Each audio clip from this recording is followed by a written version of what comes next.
واعلموا أن الله شديد العقاب.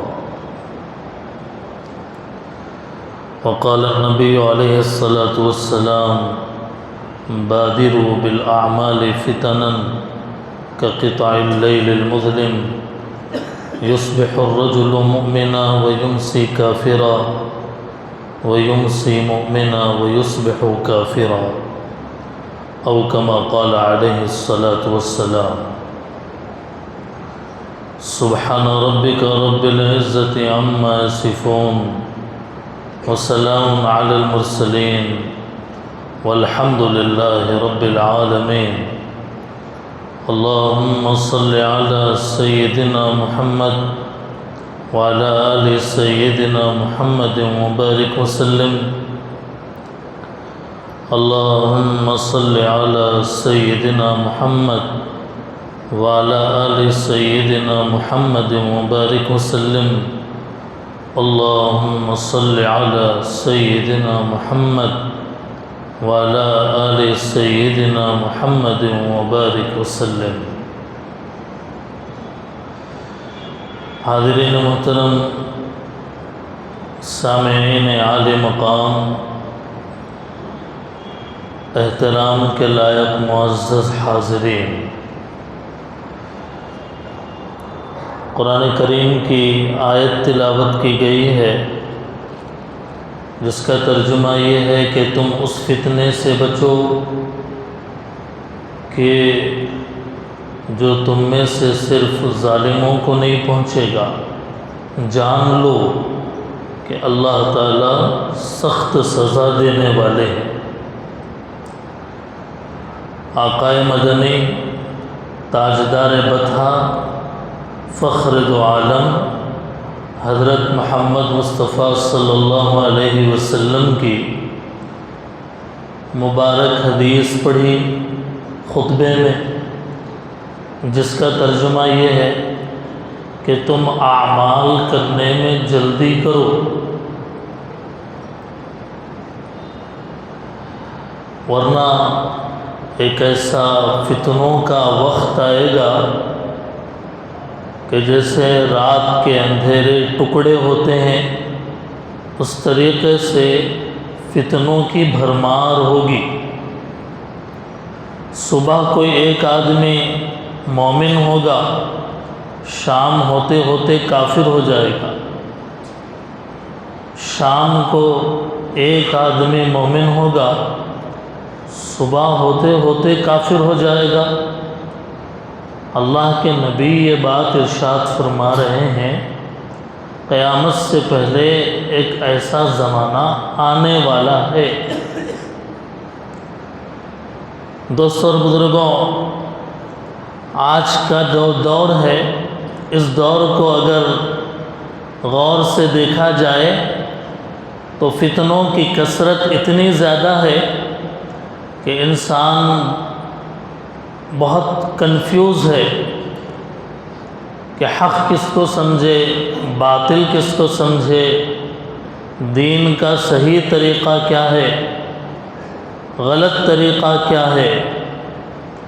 جو بھی دین کی بات بتا رہا ہے اس کے ہاتھ میں قرآن ہے اور اس کے ہاتھ میں حدیث ہے.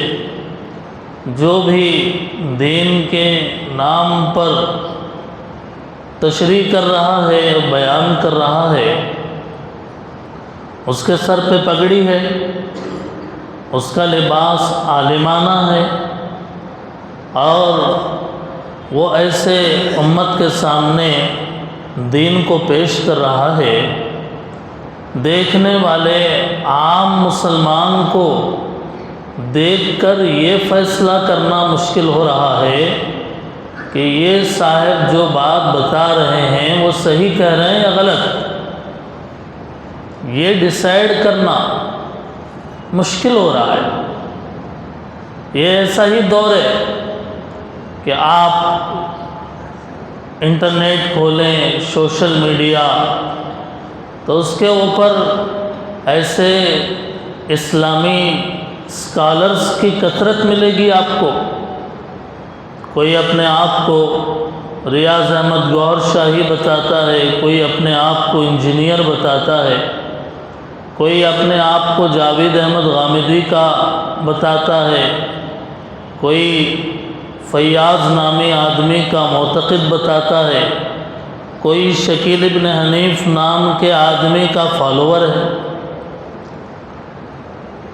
نتیجہ یہ ہے کہ اس امت کے اندر طرح طرح سے یہ فتنے برپا ہو رہے ہیں اور طرح طرح سے لوگ الگ الگ خیالات کے حامل ہو رہے ہیں، جبکہ اللہ کے نبی علیہ الصلوۃ والسلام پر جو قرآن نازل ہوا آج بھی محفوظ ہے، اسے پڑھنا چاہیے۔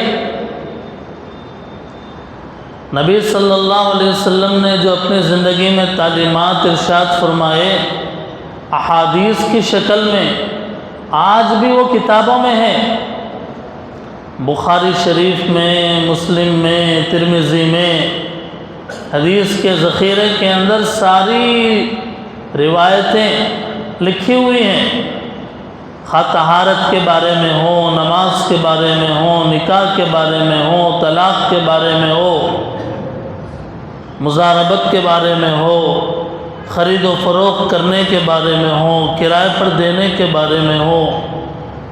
نہ صرف یہ کہ عبادات بلکہ انسان کی معاشرتی زندگی پر بھی احادیث کے اندر ساری باتیں لکھی ہوئی ہیں۔ تو اس لیے آج سب سے بڑی مصیبت یہ ہو گئی ہے کہ لوگوں نے علم حاصل کرنا چھوڑ دیا، نہ قرآن پڑھتے ہیں، نہ حدیث پڑھتے ہیں، نہ قرآن کا ترجمہ پڑھتے ہیں، نہ احادیث کا ذخیرہ دیکھتے ہیں، نہ علماء کی صحبتوں میں بیٹھتے ہیں، نہ علماء سے معلوم کرتے ہیں۔ نتیجہ یہ ہے کہ سب سے قرآن سے کٹ کر، حدیث سے کٹ کر، سیرت سے کٹ کر، صحابہ کی زندگی سے کٹ کر، تابعین، تبع تابعین، سلف صالحین کے طریقے اور منہج سے ہٹ کر، اور علماء کو بھی سیڈ کر کے خود دین سمجھنا چاہتے ہیں۔ آپ بتائیے کہ اگر کوئی آدمی قرآن پڑھے بغیر دین سمجھنا چاہے تو سمجھ سکتا ہے؟ اگر کوئی آدمی حدیث پڑھے بغیر دین کو سمجھنا چاہے تو سمجھ سکتا ہے؟ دین نام ہے اللہ اور اس کے رسول کے حکم اور تعلیم کا۔ اللہ کا حکم قرآن میں ہے، رسول کا حکم حدیث میں ہے۔ اللہ اور اس کے رسول سے ہٹ کے ہم اگر دین کی بات سمجھنا چاہیں، عقیدے کی بات اگر سمجھنا چاہیں، مسئلے مسائل اگر ہم سمجھنا چاہیں تو نہیں سمجھ سکتے۔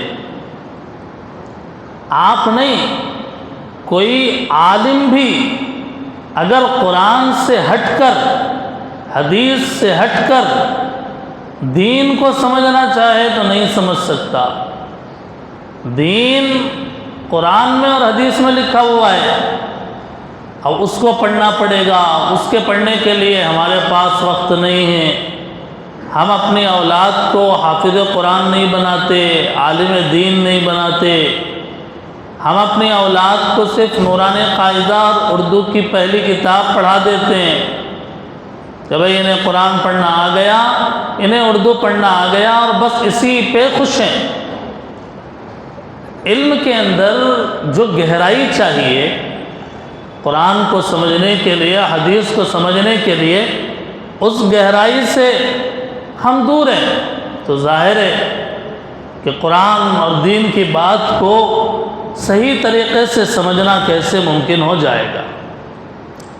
اس لیے اگر دین کا علم بھی ہے تو ادھورا علم ہے، دین کی ادھوری معلومات، ادھوری تعلیمات، کچھ باتیں معلوم ہیں، 100 میں 5% معلوم ہے یا 10% معلوم ہے، 90% معلوم نہیں ہے دین کی بات۔ تو دین سیکھنا تو ضروری ہے، آدھی ادھوری باتیں پڑھ کر یا سن کر ہم دین کے بارے میں اپنا کوئی موقف اختیار نہیں کر سکتے۔ اس سے یہ ہوگا کہ اگر کوئی آدمی قرآن نہیں پڑھے اور حدیث کو نہ پڑھے، سلف صالحین اور سیرت رسول کو نہ جانے، اور خود سے اپنے من سے وہ آدمی دین کے بارے میں اپنی کوئی رائے قائم کرے، تو ظاہر ہے کہ اس کے اندر غلطی کا بہت امکان ہے، غلطی ہو سکتی ہے۔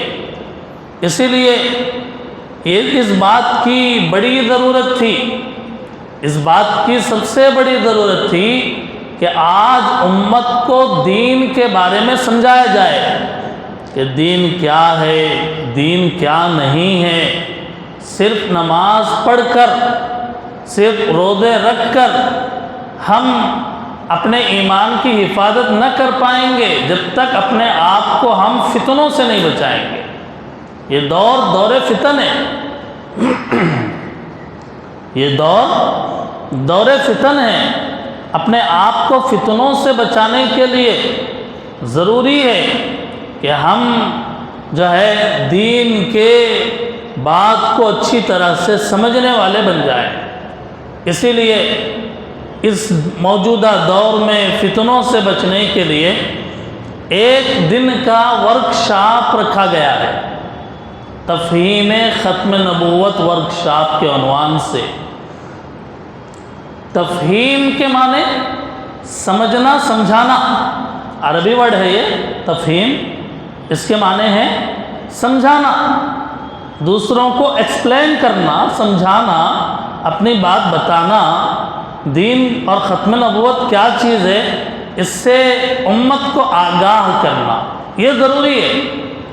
اس کا ایک دن کا یہ پروگرام ورکشاپ کی شکل میں ختم نبوت کی جانب سے طے پایا ہے۔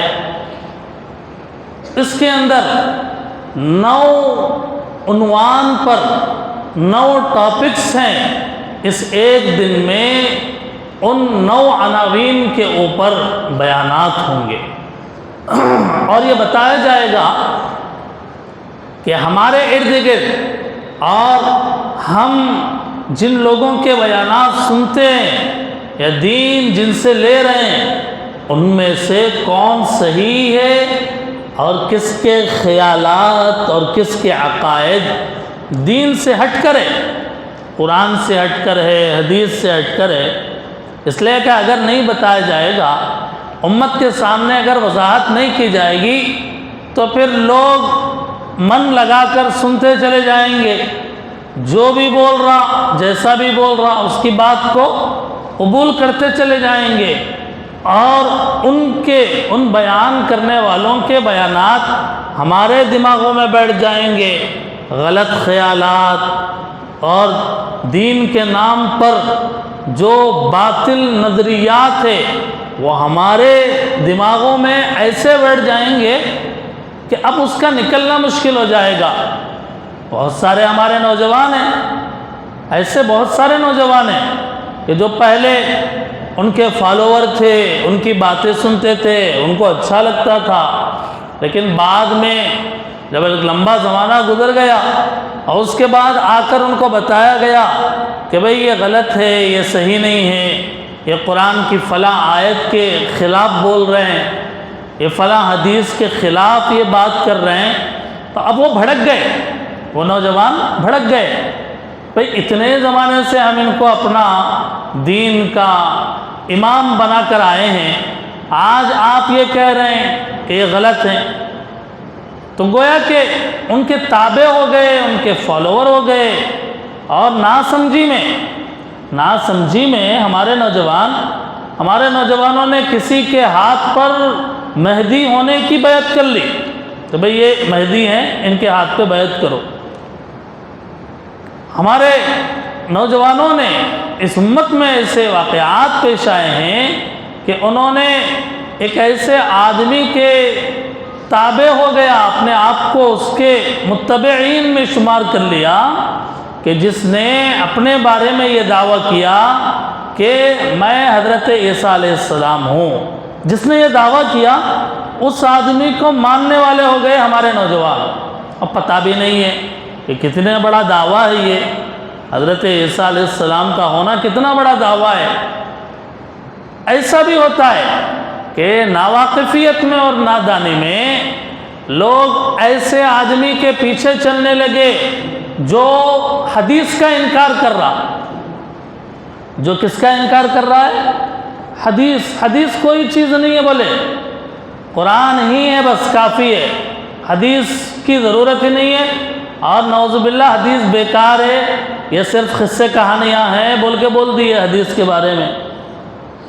ہمارا ماننا یہ ہے کہ اگر کوئی قرآن کا انکار کرے تو کافر، حدیث کا انکار کرے تو بھی کافر، کیونکہ حدیث مانو بول کے قرآن میں ہے۔ تو حدیث کا جب تم انکار کرو گے تو قرآن کی بات کا انکار کر رہے ہو۔ تو قرآن کو ماننا بھی ضروری ہے، حدیث کو ماننا بھی ضروری ہے۔ دور نہ جائیے، ہمارے ڈسٹرکٹ کی بات ہے، ہمارے ڈسٹرکٹ کے اندر ابھی ختم نبوت کے تازہ سروے کے مطابق ایسے لوگ موجود ہیں جو کہہ رہے ہیں کہ ہم کو بس قرآن کافی ہے، حدیث کی کوئی ضرورت نہیں، حدیث کا انکار کر رہے ہیں۔ تو ظاہر ہے کہ یہ بہت ڈینجر ہے، یہ مسئلہ حدیث کا انکار کرنا بہت ڈینجر ہے۔ اب وہ حدیث کا انکار کیوں کر رہے ہیں؟ اس لیے کہ یہ ان لوگوں کے پیچھے چلے، سوشل میڈیا پہ ان لوگوں کے فالوور ہوئے کہ جو حدیث کا انکار کر رہے ہیں، تو ان کے جو عقائد ہیں ان کے دماغوں میں بیٹھ گئے اور یہ بھی حدیث کا انکار کر رہے ہیں۔ ایسے بھی فتنے اس وقت چل رہے ہیں کہ ایک آدمی ہے جو کہتا ہے نماز بدنی عبادت نہیں ہے، بدن سے کی جانے والی عبادت نہیں ہے، نماز کرنے کی ضرورت بھی نہیں ہے، بولے نماز بدن سے پڑھنے کی ضرورت بھی نہیں ہے، نماز تو روح کی ہے، نماز تو روح کی ہے۔ آنکھ بند کر کے بس سوچ لیا میں نماز پڑھ لیا تو نماز ہو گئی۔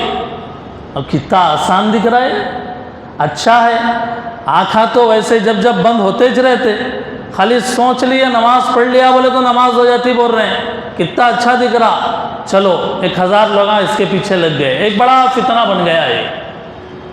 حالانکہ ہمارے نبی صلی اللہ علیہ وسلم بیمار ہیں، مرض الوفات ہے، انتقال قریب ہے، ایسے وقت میں جماعت پھیری تو حضور 2 صحابہ کے کاندھوں پہ ہاتھ رکھ کے بیمار ہونے کے باوجود اپنے پیر گھسیٹتے ہوئے مسجد نبوی میں آ کے نماز پڑھ رہے ہیں۔ حضور سے بڑے ہو گئے تم کہ نماز کا انکار کر رہے ہیں، نماز کے بارے میں کہہ رہے ہیں کہ بھئی نماز بدن سے پڑھنے کی ضرورت نہیں ہے، یہ کہہ رہے ہیں۔ کیا اس کو کوئی مان سکتا ہے؟ ہمارا اگر کوئی بھائی یہ کہے کہ میں آنکھ بند کر کے ابھی خانہ کعبہ کو سوچا اور وہاں پہ امام حرم کے پیچھے نماز پڑھ کے آ رہا ہوں، تو ہم اس کی بات مانیں گے کہ ماشاءاللہ بہت خوب، ایسے ہی آنکھ بند کر کے کھانا بھی کھا لو، تم ہاتھ سے کھانا مت کھاؤ، تم ایسے ہی آنکھ بند کر کے سوچ لو میں کھانا کھایا، ایسے ہی آنکھ بند کر کے سوچ لو میں شادی کر لیا، ایسے ہی آنکھ بند کر کے کر لو میں پانی نہ لیا، ہو جاتے کاما؟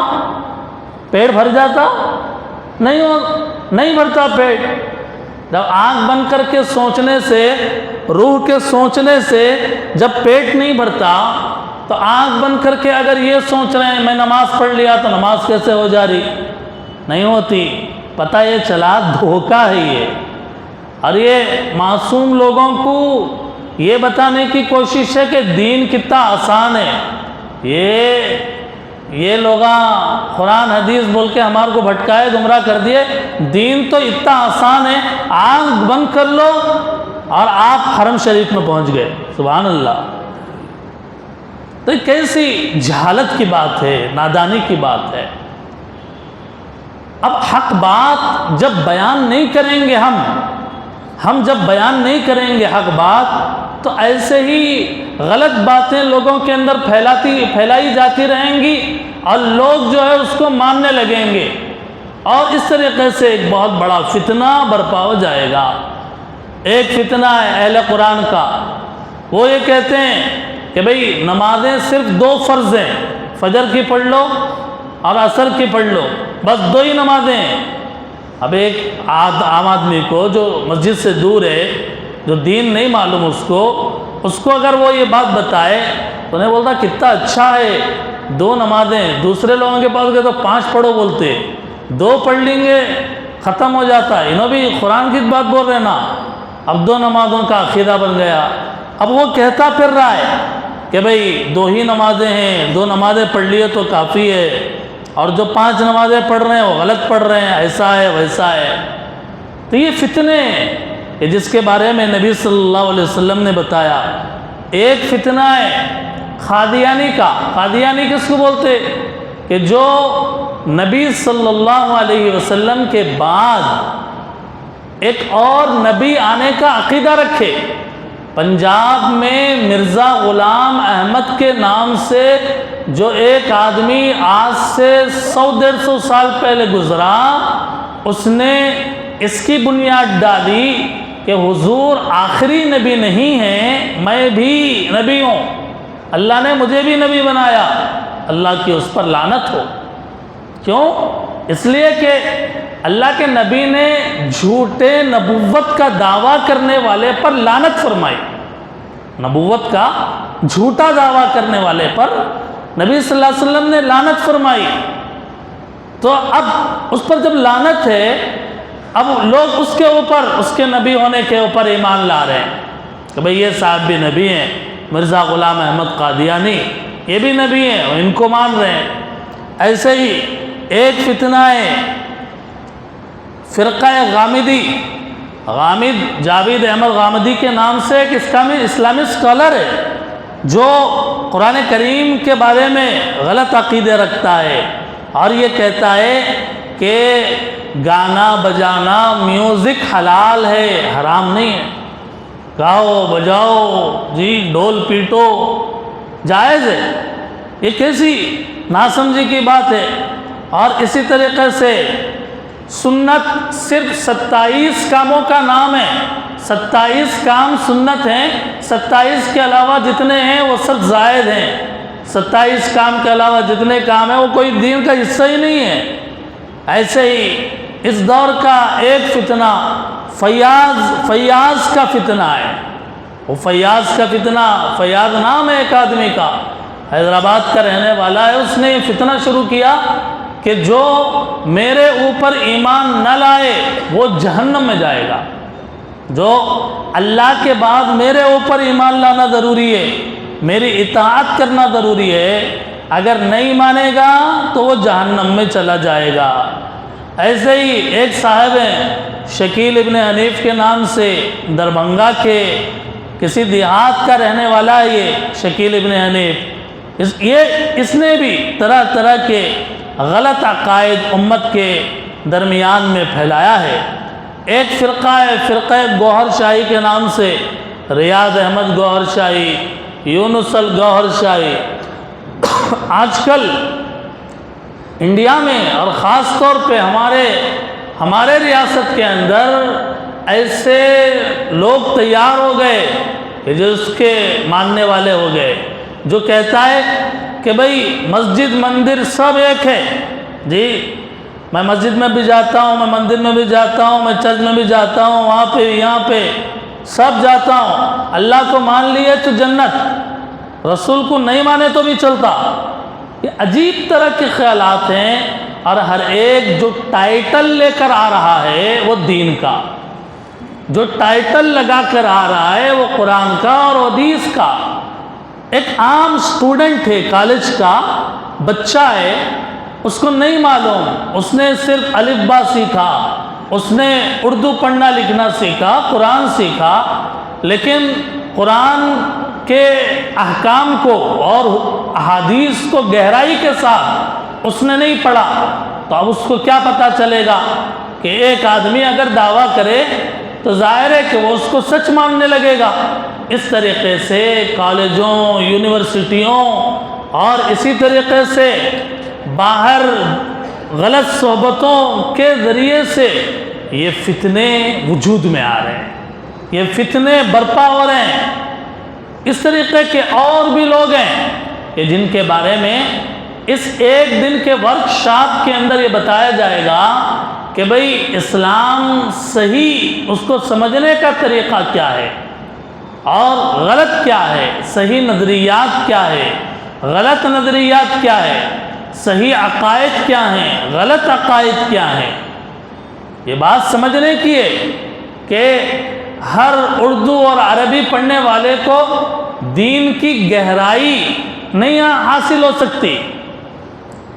اگر کوئی آدمی یہ سمجھے کہ میں عربی ٹرانسلیٹ کر کے میں دین کو سمجھوں گا کہ وہ نادان ہے، وہ دین کی صحیح معنی میں سمجھ حاصل نہیں ہو سکتی ہے۔ آج جو یہ کہا جاتا ہے کہ بھئی دین کو علماء سے سیکھو، حدیث کو علماء سے سیکھو، یہ کیوں کہا جاتا ہے؟ علماء کے پاس کیا ہے؟ علماء سے کیوں سیکھنا ہے؟ ہم ڈائریکٹ قرآن پکڑ کے ترجمہ دیکھ کر پڑھنا چاہیے، قرآن ترجمے سے پڑھنا چاہیے، لیکن مسائل کا معاملہ جہاں آئے گا تو وہاں علماء سے پوچھنا پڑے گا۔ لیکن حدیث ہے، احادیث میں بھی بے شمار احادیث ہیں، ہر حدیث آپ صرف ترجمہ دیکھ کر نہیں سمجھ سکتے، علماء سے کیوں پوچھنا ہے؟ علماء میں کیا سرخاب کے پر لگے ہوئے ہیں؟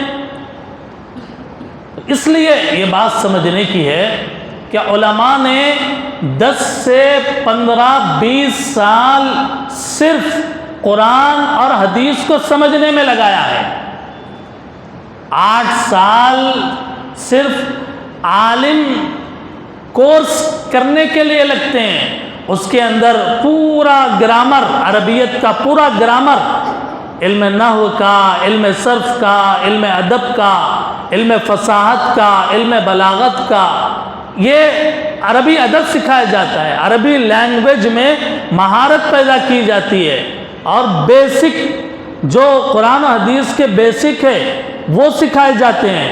عالم کورس کے اندر صرف 3 سے 4 سال صرف بیس تیار کرنے میں لگتا ہے، بنیاد اٹھانے میں، بنیاد ریڈی کرنے کے اندر لگتا ہے۔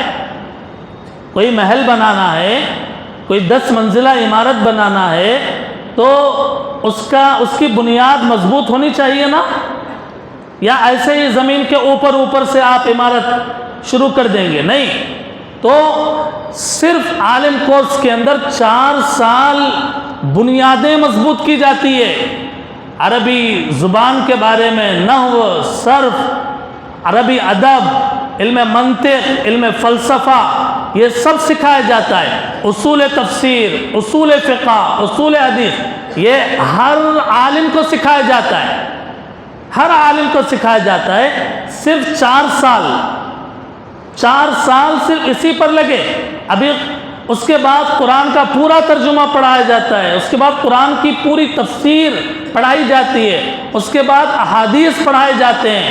حدیث میں بخاری شریف، مسلم شریف، ترمذی، حدیث کی بڑی بڑی 12 کتابیں، اتنی موٹی موٹی کتابیں پڑھائی جاتی ہے۔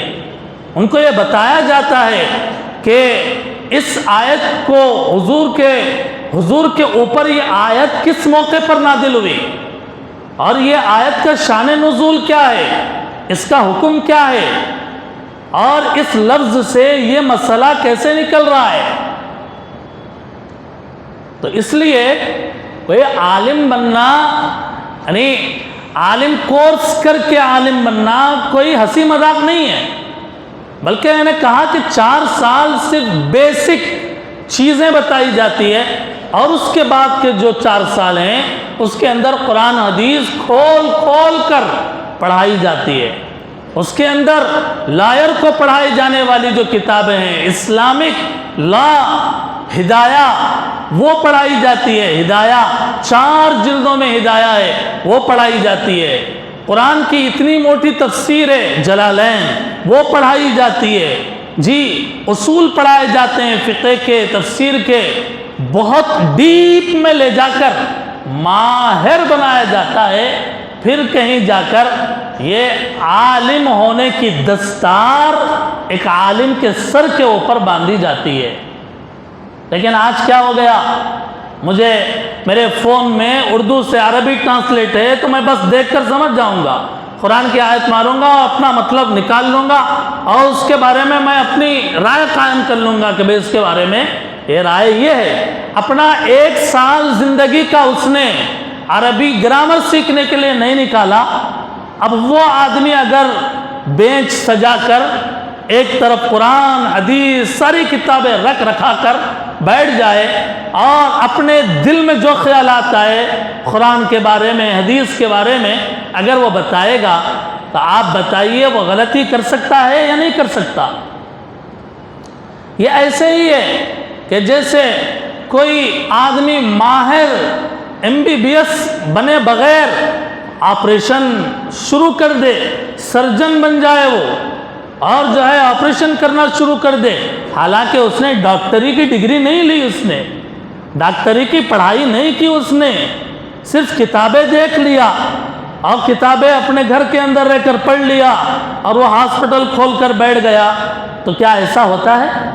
ایسا انسان اس کے پاس آئے گا زندہ، لیکن زندہ جائے گا اس کا کوئی بھروسہ نہیں، کیونکہ اس نے پہلی بات تو یہ ہے کہ صحیح تعلیم صحیح اساتذہ کے پاس سے صحیح نہج سے اہتمام اور پابندی کے ساتھ اس نے حاصل نہیں کی۔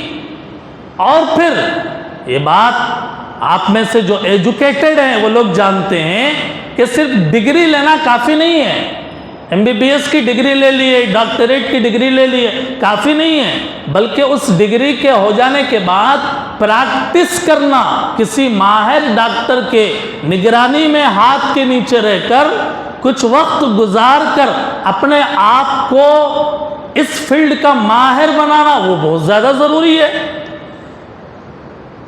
اس لیے دوستو اور بزرگوں، یہ بات سمجھنے کی ہے کہ دین کے بارے میں ہر آدمی اپنی رائے قائم کر لے کہ بھئی یہ ایسا، یہ حلال ہے، یہ حرام ہے، یہ لوگ غلط بول رہے ہیں، علماء غلط بول رہے ہیں، فلاں۔ یہ بات اس لیے میں نے آپ کو وضاحت کے ساتھ بتائی ہے کہ 8 سال یہ صرف بنیادی تعلیم ہے، اس کے علاوہ اس کے اوپر ایکسٹرا تعلیم 8-10 سال کی اور ایکسٹرا تعلیم ہے، حافظ قرآن بننا، اس کے اوپر ڈگریز لینا، یعنی اس فیلڈ کے اندر تکمیل تفسیر، تکمیل علوم، جی تخصصات، PhDs، اس کے اندر اور زیادہ وسعت ہے۔